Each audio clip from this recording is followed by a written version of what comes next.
Security experts say Singapore is hit by millions of attempted cyber intrusions every day, and these threats are getting more sophisticated and stealthy. In part 2 of our Spotlight feature on hacking, Imelda Saad examines the current threats and trends in cybercrime.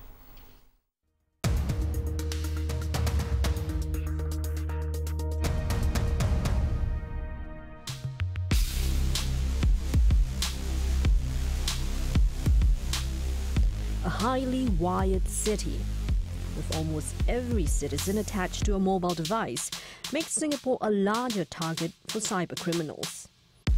Cyber threats have been around for as long as computers have been around, and the threats are multifaceted, from website defacement to data theft and the more crippling distributed denial of service attack that results in the disruption of any service linked to a computer. These days, threats have evolved into something more sinister. Security experts call it advanced persistent threats, attacks which are targeted and signatureless. So a signatureless attack means it's something that's undetectable, right? You especially craft it just for a specific organization so that antivirus softwares, they don't have their signature, they cannot detect it, right? And it's made to measure, use once, and therefore very, very hard to detect. Also emerging is a thriving digital underground business, criminal hackers who offer services and tools for sale or rent. A research paper on the Russian digital underground uncovered a slew of services on sale. For example, a one-day denial of service attack goes for $30 to $70. An email spamming and flooding tool is on offer for $30, while Trojans, which masquerade as a legitimate computer program or application, can go for as little as $3 to $8. Hackers can actually access these tools maybe for a variety of purposes. They may want to maybe disrupt, for example, a company's operations, right? And they can say, hey, I want to disrupt this company's website. For an hour, how much will it cost? For a day, how much it cost? For a week, how much it cost?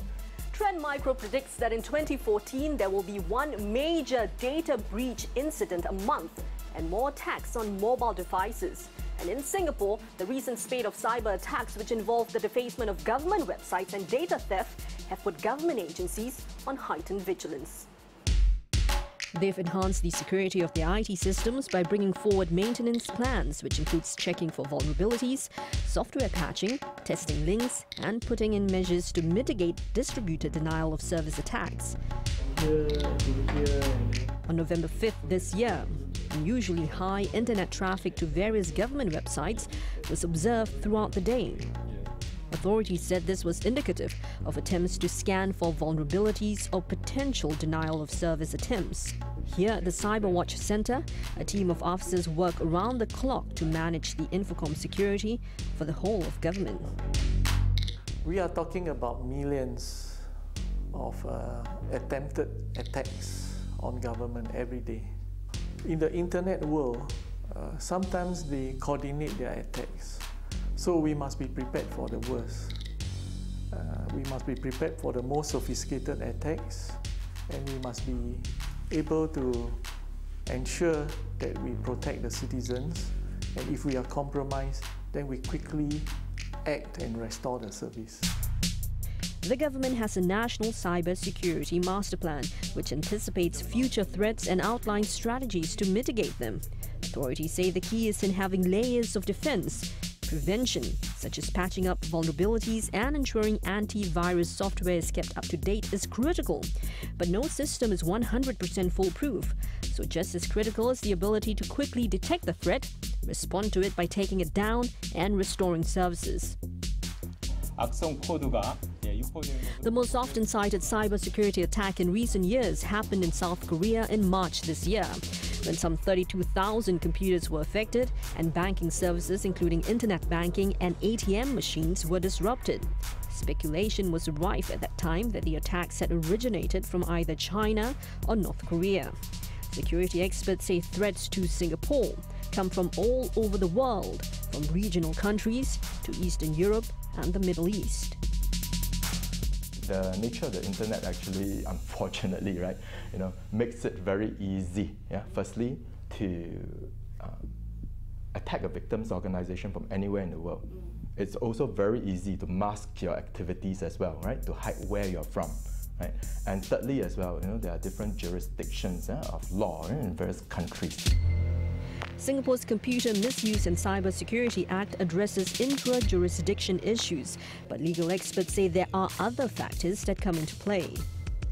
When the offence is committed overseas, I think certain aspects that come into play would be the existence of international cooperation between the law enforcement agencies, the political will to actually capture the person, and the extent of, say, extradition treaties that are available to bring the perpetrator back.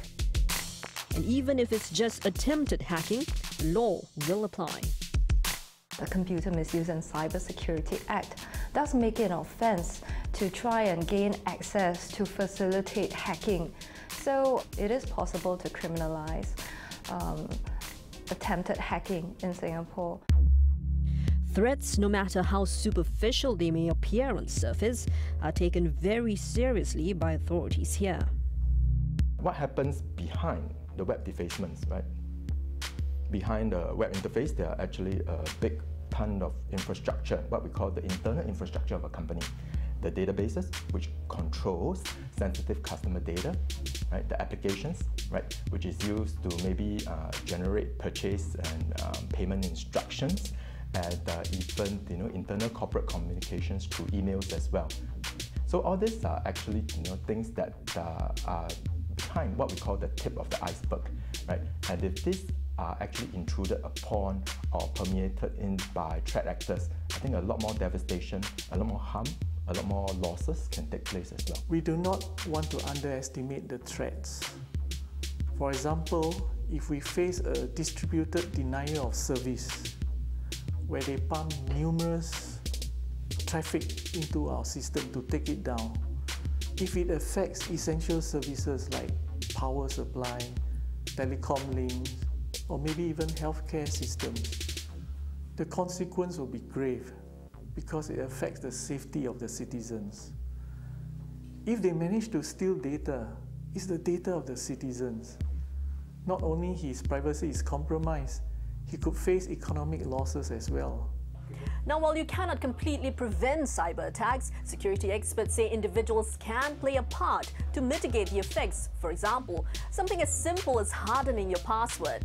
Now, you can go to this website, gosafeonline.sg, for more tips on how to protect yourself against cyber threats.